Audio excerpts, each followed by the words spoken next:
waktu itu ada satu momen di mana kita tuh diajak sama salah satu organisasi besar yang bekerja sama kementerian gitu. Waktu itu masukan gitu ya mengenai cloud kitchen ini gitu seperti apa. Jadi waktu itu dari Kemenkop. Jadi Kemenkop bekerja sama dengan salah satu organisasi besar dari negara lain ya. Mereka pengen bikin satu buku paduan mengenai cloud kitchen. Waktu itu kita juga pernah ada sampai kolaborasi dengan UN Women. Jadi kita memberikan pembelajaran kelas-kelas gitu ya, kelas-kelas mengenai yang pertama kenapa sih seorang wanita itu perlu juga untuk bisa ikut hadir ya menjadi salah satu orang yang bisa generate keuangan ya secara finansial.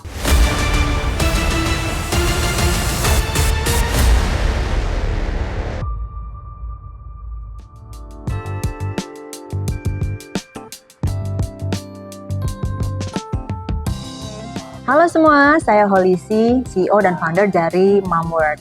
Jadi Momwork adalah sebuah platform yang kita sebut dengan Micro Cloud Kitchen Enabler.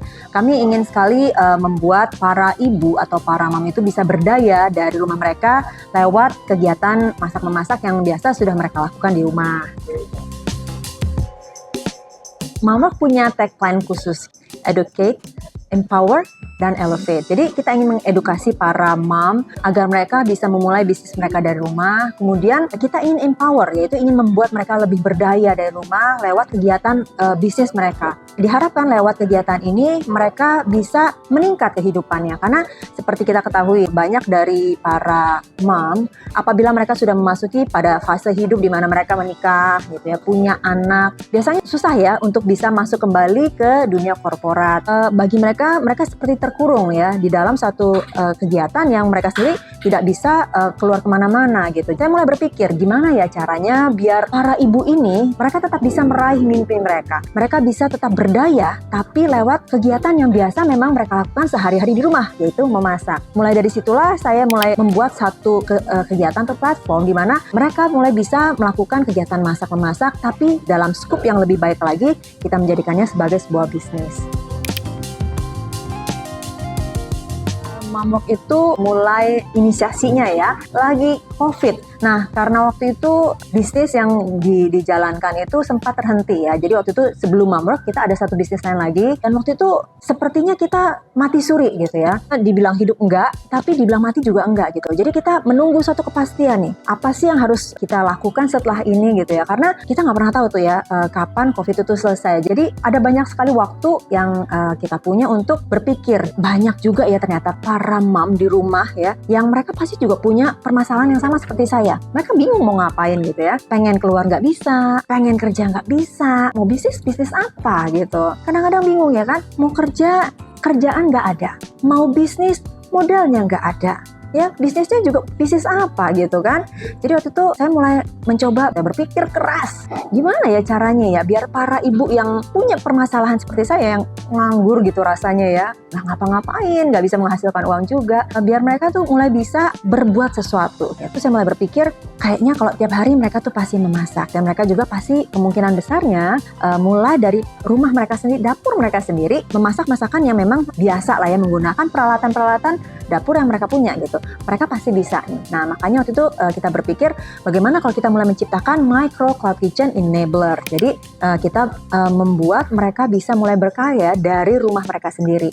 Inisiasinya dari situ dan waktu itu saya juga sempat banyak sekali mendapatkan masukan-masukan ya dari para ibu gitu. Permasalahan yang biasanya mereka hadapi di rumah itu adalah problem finansial. Kenapa?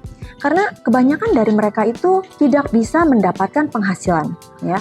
Otomatis ini akan menjadi satu beban tersendiri buat para mom karena tidak ada lagi satu pride ya di dalam diri mereka. Sepertinya mereka tuh cuma punya kehidupan mengurus anak saja. Jadi tidak dianggap oleh sosial gitu ya, masyarakat sosial. Lewat situ kita berusaha untuk meng-empower mereka, membangkitkan keinginan mereka lagi untuk mereka bisa mengerti bahwa mereka adalah orang-orang yang berdaya. Kalau mereka kita berikan satu pembelajaran, mereka kita berikan satu komunitas yang baik, otomatis mereka pasti sebenarnya bisa menjadi ibu-ibu yang lebih berdaya lagi. Kita berupaya ya dari sisi Momwork sendiri kita berusaha membuat gimana caranya biar mereka ini bisa secara finansial mandiri. Jadi kalau dari sisi keluarga biasanya pencari nafkah utama itu adalah sang suami. Kalau sampai ada apa-apa yang terjadi sama sang suami, otomatis keluarga ini akan hancur karena tidak ada lagi source of income. Dari sinilah saya mulai memberikan satu masukan kepada para mom bahwa di dalam satu keluarga akan jauh lebih baik apabila ada beberapa source of income dari suami dan juga dari sang istri.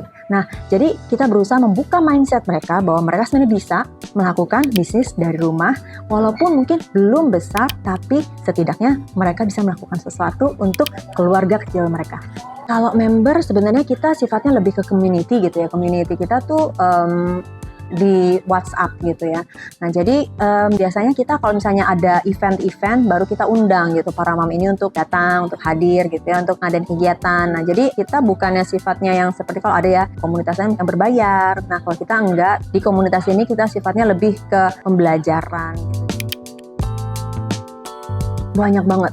Kesulitan yang paling besar sebenarnya itu memang untuk awal ya. Di mana-mana yang namanya bisnis itu kan kita memulai sesuatu itu nggak gampang ya. Terutama mulai dari konsep awal. Konsep ini mungkin kalau secara tertulis bagus gitu ya. Tapi pada saat kita masuk ke lapangan, kita ngelihat lagi realita, ternyata tidak semudah apa yang kita sudah planningkan gitu ya. Nah jadi seringkali kita harus sering pivot. Sehingga mungkin itu memang sepertinya tuh habisin banyak waktu ya. Karena kita sering pivot. Jadi kita dari yang awalnya B2C, kita masuk ke B2B. Kenapa begitu? Karena pada saat B2C ternyata susah juga ya untuk bisa membuat makanan ini semuanya standarisasinya. Kemudian kesulitannya lagi untuk transportasi makanan dari raw ingredients untuk bisa sampai kepada para mom. Itu juga menjadi satu problem tersendiri karena ternyata untuk bisa memaintain suhu ya, untuk membuat kualitasnya tetap stabil sampai ke para mom ini jadi satu problem ya. Jadi waktu itu kita berpikir daripada ini susah ya kayaknya ya, takutnya tuh namanya bahan baku ya kan masih mentah. Kalau misalnya nanti kenapa-napa dagingnya mengalami kebusukan atau gimana, itu kan nanti kan mempengaruhi kualitas makanan yang kita sajikan. Jadi waktu itu kita berpikir oke lah kalau kayak gitu mungkin kita lebih baik masuk ke B2B. Kalau B2B itu kita terima order, jadi kita memasak sesuai dengan jumlah pesanan yang memang dimasukkan gitu ya.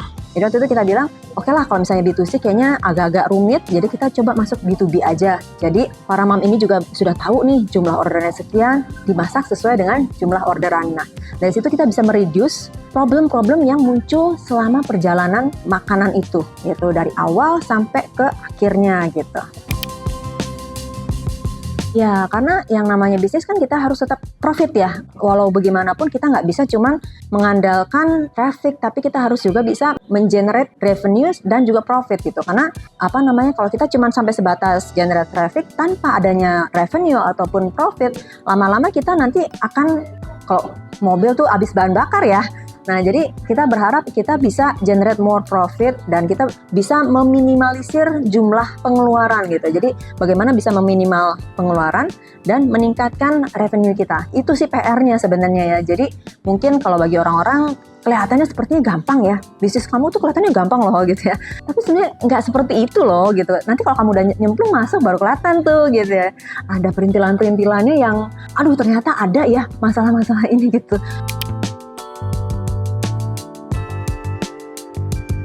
Waktu itu ada satu momen di mana kita tuh diajak sama salah satu organisasi besar yang bekerja sama kementerian gitu. Waktu itu kita menjadi salah satu narasumber disandingkan dengan nama-nama besar yang lain. Jadi waktu itu saya bilang kalau misalnya orang jomblang dredeg. Karena apa?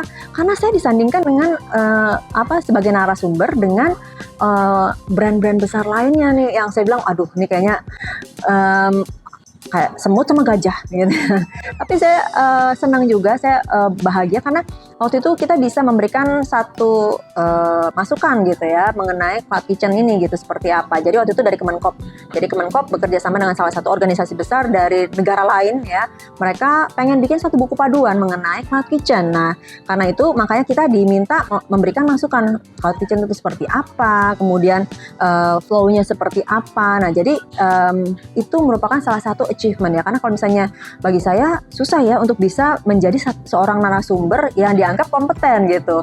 Nah, jadi buku paduannya itu sudah jadi dan bisa dilihat di mungkin di Kemenkop ada ya, sudah disebarkan juga gitu ya. Jadi bagi yang kepengen tahu mengenai cloud kitchen itu seperti apa, bisa melihat di situsnya Kemenkop juga gitu. Waktu itu kita juga pernah ada sampai kolaborasi dengan UN Women.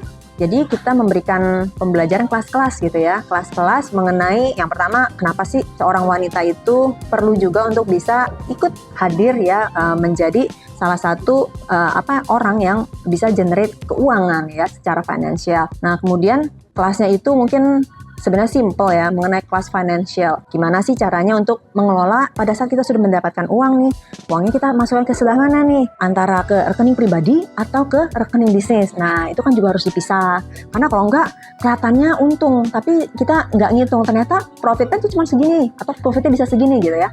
Kalau kita masukkan semuanya jadi satu ke rekening pribadi, ternyata nggak kelihatan profitnya. Jadi kita mesti pisah. Jadi kelas-kelasnya itu kita bikin bersama dengan UN Women waktu itu. Jadi itu juga merupakan salah satu momen tersendirilah buat Momwork, karena susah juga ya sebenarnya untuk bisa mendapatkan kepercayaan dari UN Women ini. Nah, jadi waktu itu kita bisa mendapatkan kesempatan untuk kolaborasi dengan mereka dan mereka mau menjadi narasumber untuk, jadi kelasnya itu kan beberapa kali dan mereka mengisi kelas-kelas tersebut dan itu menjadi salah satu kurikulum buat kita gitu di Momwork. Bagi para mom yang kepengen menjadi pebisnis, kalian bisa memulai dari kelas-kelas kecil ini. Jadi diharapkan mindsetnya mulai berubah, mulai paham bagaimana cara mengerjakannya, dan diharapkan para mom ini bisa mulai elevate kehidupan mereka gitu. Jadi waktu itu kita pernah ada satu kegiatan CSR dari salah satu startup ya yang cukup besar juga, dan itu bagi kami merupakan satu it's an honor gitu ya, karena brand ini cukup besar dan mereka mau melakukan CSR bersama kami kan. Jadi waktu itu kami diminta untuk mencari para ibu yang memang sudah punya kegiatan bisnisnya, bisnis memasak. Kita akan berikan pembelajaran buat mereka gitu. Jadi satu hari di mana mereka akan di-mentoring, diajarin cara memasak, ada resep-resep baru. Dan tidak hanya itu, akan ada lagi pelajaran tambahan di mana kita bisa memasukkan menu-menu itu ke dalam salah satu platform. Ternyata masukin makanan, menu-menu makanan kita itu ke platform untuk penjualan susah-susah gampang loh. Jadi ternyata nggak semudah yang kita pikirkan. Kalau kita mau order makanan kan tinggal masuk, pencet order ini satu gitu ya. Ternyata untuk bisa memasukkan sampai sana tidak semudah itu. Nah, jadi waktu itu kita juga melakukan kelas gitu ya bersama dengan startup lain untuk bisa memasukkan ya makanan ini, menunya bisa sampai di platform penjualan online. Nah, jadi waktu itu adalah salah satu momen yang bagi saya sangat berkesan, karena waktu itu dari yang sifatnya online kita bisa mengadakan satu kegiatan yang sifatnya offline, benar-benar kita memasak gitu ya. Ada beberapa resep masakan yang diajarkan, mereka benar-benar memasak menggunakan bahan-bahan, menggunakan kompor, oven, semua yang kita pakai. Jadi waktu itu bagi saya, waduh seneng ya ngeliat mereka bisa ketemu sama teman lain, ngobrol-ngobrol, mereka bisa saling bertukar pengalaman, dan itu bagi saya satu momen yang ya decisive gitu. Akhirnya kita bisa memberikan satu manfaat buat para mom, bahkan sampai ada yang bawa anaknya loh, anaknya masih kecil digendong, dibawa sama dia gitu ya, dia ikut pembelajaran memasak gitu, satu kelompok tuh berlima waktu itu. Jadi waktu itu saya bilang sebenarnya mereka ini bisa kalau misalnya kita ada satu wadah yang bisa membuat mereka ini berdaya gitu. Nah masalahnya mungkin sampai saat ini belum ada yang membuat mereka bisa berdaya seperti ini. Nah jadi waktu itu harapan saya sih besar ya untuk kita bisa membuat kegiatan-kegiatan serupa sehingga lebih banyak lagi para mom yang bisa mendapatkan manfaatnya.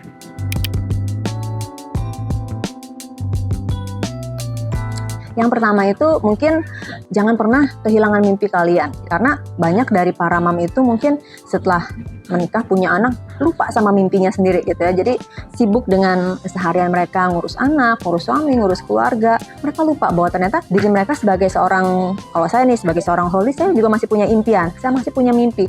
Jadi jangan sampai impian itu hilang. Nah, jadi mungkin bagi mompreneur ya, pada saat kalian mulai masuk sebagai seorang mompreneur, itu bukan jalan yang mudah ya. Mungkin kalau orang lihat, gampang ya jadi seorang pebisnis wanita gitu ya. Si itu bisnis dapat untungnya udah sekian miliar, si itu udah dapat sekian miliar. Tapi kalian nggak lihat di belakangnya itu ada banyak sekali pengorbanan yang harus mereka lakukan. Nggak apa-apa kita mulai masuk, tapi jangan ngarepin langsung sukses gitu ya. Jadi kalau misalnya ada kegagalan, terima kegagalan itu sebagai satu batu loncatan untuk kita bisa maju lebih tinggi lagi gitu. Jadi saya berharap kita semua para mom gitu ya yang mau sebagai mompreneur itu bisa gandengan tangan, karena kita akan lebih kuat kalau kita sama-sama nih gitu. Jangan jalan sendiri, karena sebagai seorang pebisnis perempuan jalannya mungkin kelihatannya lonely. Hanya oleh karena itu gabung sama sama teman-teman yang lain gitu. Jadi kita nggak akan sendirian, jadi kita nggak akan merasa burn out. Saya berharap lewat kesempatan kali ini kita semua bisa saling sama-sama nih ya, kita gandengan tangan ya, kita menjadi seorang mompreneur. Mungkin nggak usah buat dunia dulu, tapi dimulai buat diri sendiri dan juga buat keluarga kecil kita gitu.